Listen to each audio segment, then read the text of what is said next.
وہ اس نظام کو بدلنے میں کیا رول پلے کر سکتا ہے؟ دیکھیے اس کا سب سے پہلے رول تو یہ ہے کہ اس کو سمجھے، اپنا قوم کے ایک فرد ہونے کی حیثیت سے اپنی ذمہ داری کو سمجھے.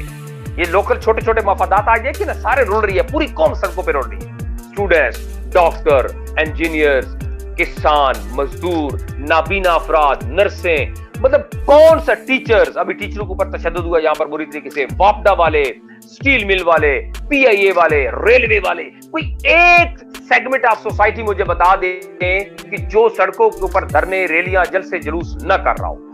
الگ الگ چھوٹے چھوٹے مفادات کے لیے پٹ رہے ہیں، ذلیل ہو رہے ہیں، لیکن ان کو جب قومی مقصد اور قومی کاز کے لیے بلایا جاتا ہے کوئی بھی اکٹھا نہیں ہوتا. یہ ٹیچر جن کو ابھی لگی تھی ان سے پوچھو جا کے کتنے نکلے تھے اپنے حقوق کے لیے. اس وقت تو نوکری کے ڈر سے ڈرتے تھے، وہ کہتے تمہاری نوکری چلی جائے گی، بھاگ جاتے تھے. واپڈا والوں سے پوچھو، ریلوے والے سے پوچھو، یہ جتنے سیگمنٹ آف سوسائٹی، ڈاکٹرز اور نرسوں سے جا کے پوچھو. جب ایک مسیحا آپ کو بلا رہا تھا کہ سارے آؤ ایک ہی دفعہ نکلو اور اس نظام کا ترن تختہ کر دو، تو کتنے نکلے تھے؟ سارے اپنے بستر گرم بستروں کے اندر بیٹھ کے کہہ رہے ہوتے تھے یہ تو لندن پلان ہے، یہ تو فلاں، یہ تو فلاں ہے. جب اپنے مفادات کے اوپر ٹھیس پہنچی ہے، 5,000 تنخواہ کم ہوئی ہے، کسی کو نوکری سے نکالنے کی دھمکی دی گئی ہے، تو سارے نکل رہے ہیں، سارے احتجاج کر رہے ہیں، مار بھی کھا رہے ہیں تھوڑے تھوڑے. جب تھوڑے سے ہو جائیں گے تو مارنا گھیرنا آسان ہو جاتا ہے نا. یہی تو ہو رہا ہے، اسلام آباد کی سڑکوں پہ روزانہ پٹائی ہوتی ہے اور ان کو ڈنڈے مارتے ہیں پولیس والے. کیوں؟ اس لیے ان کو سزا مل رہی ہے کہ سارے اجتماعی طور پر نہیں نکلے تھے، چھوٹے چھوٹے ٹکڑوں میں نکل رہے ہیں.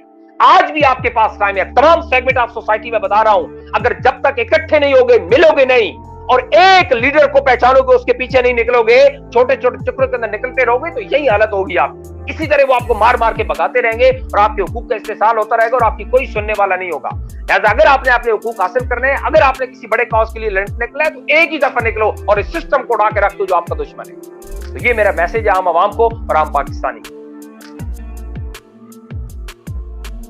اچھا کائش، یہ بتائے کہ جو اس ٹائم پاکستان کی جو حالت ہے، جو مہنگائی ہے، جو بے روزگاری ہے، تو جب یہ عام پاکستانی عوام ایک بڑے کاز کے لیے اکٹھے ہو کے نکلتے نہیں ہیں، تو کیا اس میں پھر زیادہ قصوروار تو عام پاکستانی عوام بھی ہیں؟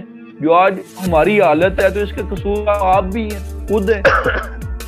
دیکھیں بالکل یہ حقیقت بات ہے کہ یہاں پر آپ کو کوئی 5% سے بھی کم اشرافیہ ہے پورے ملک کے اندر، جو بلینئرز ملینئرز ہیں، یہ فیوڈل لارڈز ہیں، جو کیپیٹلسٹ ہیں، بڑے بڑے لوگ ہیں.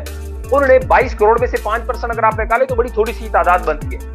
بہت بڑی تعداد کو آگے لگائے ہوئے ہیں اور ان کو آنک رہے ہیں لاٹھی کی طرح اور بکریوں کی طرح اور بھیڑوں کی طرح، آگے ان کو چرواہوں کی طرح چرا رہے ہیں اور ان کی کوئی حیثیت نہیں ہے.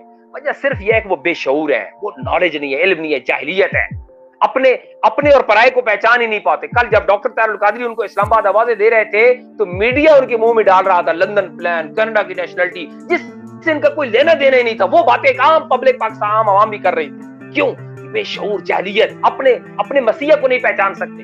اسی وجہ سے پھر وہ اس کے مخالف بھی ہو جاتے ہیں اور پھر بعد میں پٹتی بھی رہتے ہیں، ساری زندگی ذلیل بھی ہوتے رہتے ہیں. تو آج بھی ہمارے ساتھ یہی ہو رہا ہے، کھلواڑ ہو رہا ہے. قوم کو جائل رکھا گیا ہے، قوم کو شعور نہیں ہے، قوم کو اپنے حقوق کے لیے نکلنے کی پہچان نہیں ہے، ان کو طریقہ نہیں پتا، ان کو بس وہ اپنے چھوٹے چھوٹے مفادات کے لیے نکلتے ہیں، پٹ کے پھر واپس چلے جاتے ہیں اور کچھ بھی نہیں بنتا. رونے ہیں، دعائی ہے، ہر طرف نا انصافی اور ظلم کا بازار گرم ہے. ہر طرف کوئی ایک دن مجھے بتا دے ظلم کی داستانیں لکھی جا رہی ہیں ہر شہر کے، ہر طرف ایک ظلم کی داستانیں ہیں، لیکن کوئی بھی ان کی سنوائی نہیں، کوئی ان کو جاننے والا ان کو نہیں ہے، ان کو